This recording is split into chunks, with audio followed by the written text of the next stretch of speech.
Special intensive revision SIR আবহের মধ্যে একটা নতুন একটা আবহাওয়া ঢুকে পড়েছে, নতুন একটা বিতর্ক ঢুকে পড়েছে। সেটা হলো বিএলও বিতর্ক, বিএলও ডিউটির বিতর্ক। কি সেই বিতর্ক? কে এই বিতর্কের মধ্যে মুখ্য ভূমিকা নিয়েছে সবটা জানাবো। আমি শ্রীবাস পাল, এখন সকাল চ্যানেলে সবাইকে স্বাগত। এই সাহসী বিএলওর নাম চিরঞ্জিত ধীবর, বাড়ি দুর্গাপুরে। চিরঞ্জিত ধীবর তিনি সোশ্যাল মিডিয়ায় পোস্ট করেছেন, তিনি সোশ্যাল মিডিয়ায় লিখেছেন, এই ডিউটি সঠিকভাবে করেই প্রতিবাদ হবে। সকল বিএলও নিরপেক্ষভাবে ডিউটি করুন, বুক চিতিয়ে কাজ করুন। তিনি আরো বলেন, আরো লিখেছেন, আমি মুখ্যমন্ত্রীকে চ্যালেঞ্জ করছি, আমি ভুয়ো ভোটার পেলে অবশ্যই নাম বাদ দেব। আমি বিএলও নিরপেক্ষভাবে ডিউটি আমার দায়িত্ব। আমাদের কি আপনি চাকরি দেননি যে আপনি চাকরি কেড়ে নেবেন, চাকরি কেড়ে নেওয়ার ভয় দেখাবেন।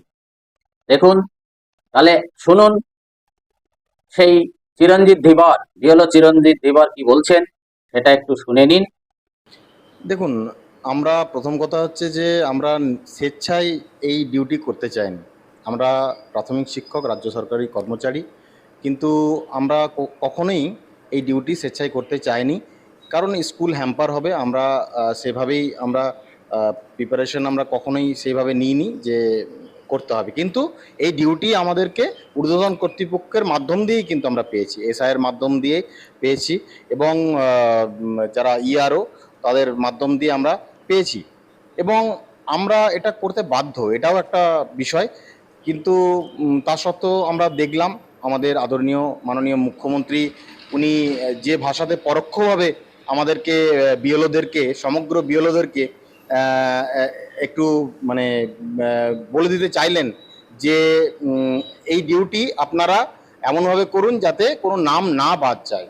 এটা আমরা শুনলাম।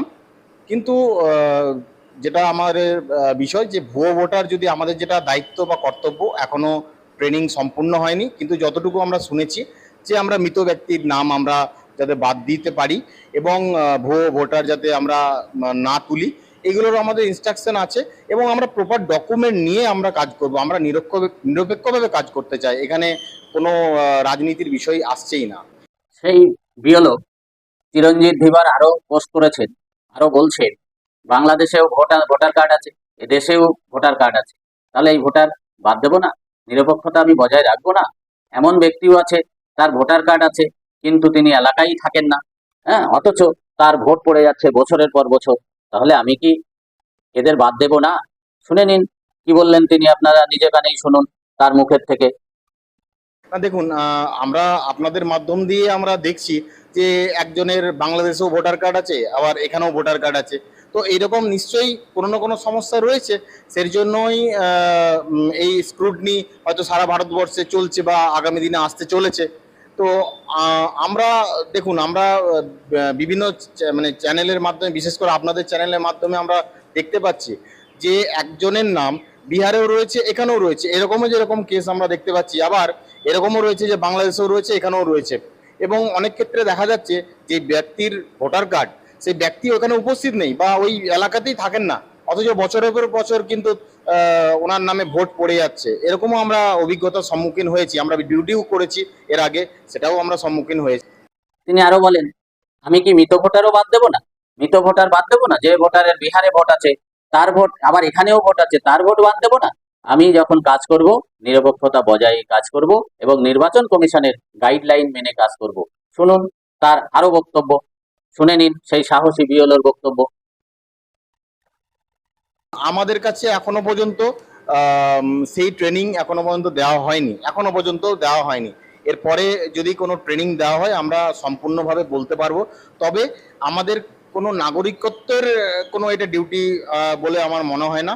এটা শুধুমাত্র যে ভোটার কার্ড, সেই ভোটার কার্ডের এবং যে ভোটার লিস্ট, সেই ভোটার লিস্টের যে তালিকা, সেই তালিকা সংশোধনের কাজ, এবং সারা বছরে যেটা আমাদের এর আগেও করে এসেছি যে মৃত ব্যক্তির নাম বাদ দেওয়া এবং শিফটিং যে বিষয়গুলো থাকে, যে এক জায়গা থেকে অন্যত্র চলে গেছে, এরকম বিষয়ের উপরে বেশি কাজ হয়েছে।